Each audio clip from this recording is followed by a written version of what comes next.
शेतकरी मित्रांनो, मी Gopal Mogal, agronomist, Vigor Agritech Solution Private Limited, Pune.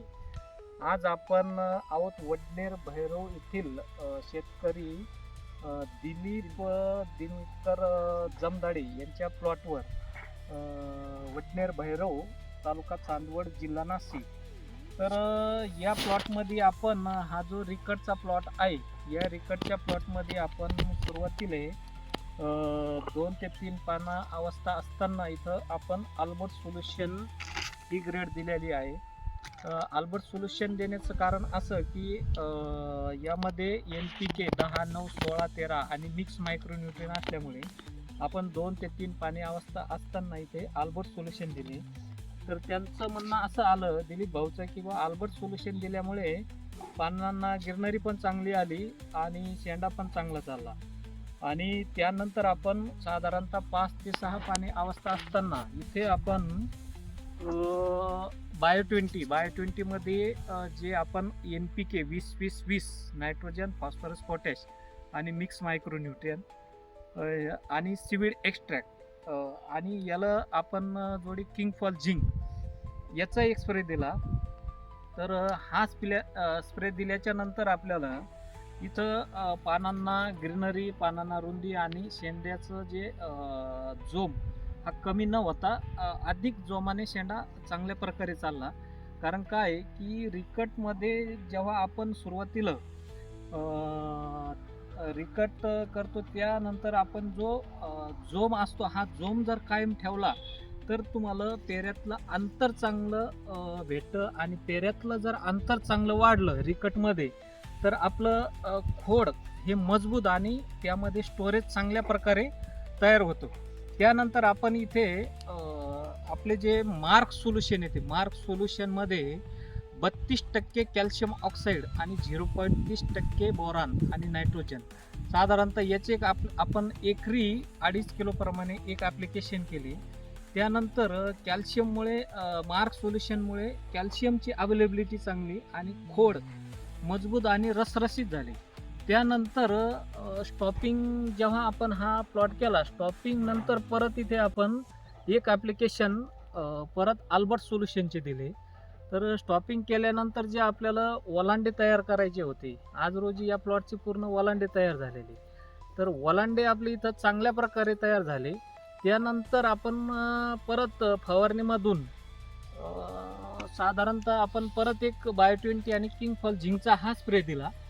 तर त्याचा फायदा असा झाला की त्यांना बगल फुटी चांगल्या निघल्या. बगल फुटी चांगल्या निघल्याच्या नंतर आज ज्या ह्या बगल फुटी दिसत आहेत, तर ही जी बगल फुटी आहेत ह्या आपण आता ही मालकाडी आहे आपली. तर ही मालकाडी आता ही तयार होणार आहे. तर इथं आपण बायो 20 आणि किंग फॉल झिंकचा एक स्प्रे दिलेला आहे. तर त्यानंतर आता जेव्हा आपण बायो 20 झिंक गेला त्यानंतर आता आपल्याला इथं परत एक सूक्ष्म घड निर्मितीसाठी आपल्याला DP98 आणि मायक्रोमॅक्समध्ये कॉम्बी प्लस DP98मध्ये 37% फॉस्फरस आणि 17% पोटॅश, की जेणेकरून आपल्याला ही जी मालकाडी आहे की इथं आता आपल्याला इथं नायट्रोजन हा कंट्रोलमध्ये ठेवायचा आहे.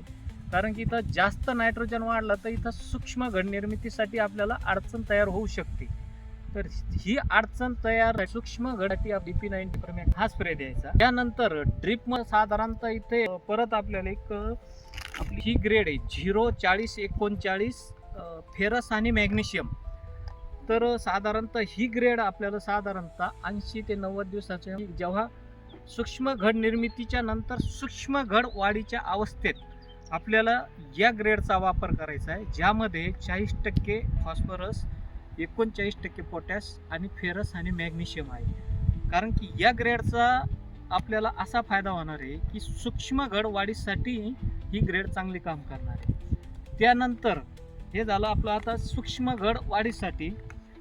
आणि त्यानंतर साधारणतः आपण आता 90-95 दिवसाच्या मध्ये आपल्याला परत एक फवारणीमधून काडी मॅच्युरिटी हा आपला पार्ट येतो. तर यासाठी आपल्याला साधारणतः 90 ते 95 दिवसाला साधारणतः काय होतं, बऱ्याच वेळेस आपण सुरुवातीला खूप नायट्रोजन दिलेलं असतं. तर नायट्रोजनमुळे कधी कधी आपल्याला आपली काडी हिरवी पण राहण्याचे चान्सेस राहतात. तर आपली काडी हिरवी न राहता काडी चांगल्या प्रकारे सफेद पडून वंजायला सुरुवात होणे आणि मॅच्युरिटीकडे जाणे. तर या प्रक्रियेमध्ये आपल्याला साधारणतः सिक्वेन्शियल टूमध्ये 10, 20, 40 आणि मिक्स मायक्रोन्यूट्रियन. तर 10% नायट्रोजन, 20% फॉस्फरस आणि 40% पोटॅश. हा पोटॅश ऑक्साईड फॉर्ममध्ये होतं. काय आपण इथं 0050 किंवा बाकी इतर याचे स्प्रे घेतो किंवा ड्रिपमधून देतो, पण यामध्ये मिक्स मायक्रोन्यूट्रियन आणि 40% पोटॅश असल्यामुळे पानातून याची जी अवेलेबिलिटी आहे ही चांगल्या प्रकारे होते. तर हा स्प्रे साधारणतः आपल्याला 90 ते 95 दिवसाच्या मध्ये हा एक स्प्रे टाकायचा. आणि ज्याही शेतकऱ्यांना जर असं काही वाटलं एक स्प्रे टाकून जर परत आपल्याला आपली काडी थोडीफार हिरवी दिसती, तर परत आपल्याला हा दुसरा स्प्रे 8 ते 10 दिवसानं रिपीट करायचा. अशा पद्धतीनं जर आपण सिक्वेन्शियल 2चे 2 स्प्रे टाकले तर आपली काडी एकसारखी मॅच्युअर होती आणि जे आपल्या काडीतलं जे स्टोरेज आहे ते पण वाढायला चांगल्या प्रकारे मदत होती. सिक्वेन्शियल 2मध्ये मिक्स मायक्रोन्यूट्रियन असल्यामुळे आपली पत्ती ही शेवटपर्यंत चांगली आणि हेल्दी राहते. त्यामुळे आपल्या बागाची जी कंडिशन आहे हेल्दी राहू शकते आणि जे आपण ऑक्टोबर छाटणीमध्ये जो काही माल घेणार आहे तर तो पण माल आपण चांगल्या प्रकारे घेऊ शकतो. धन्यवाद.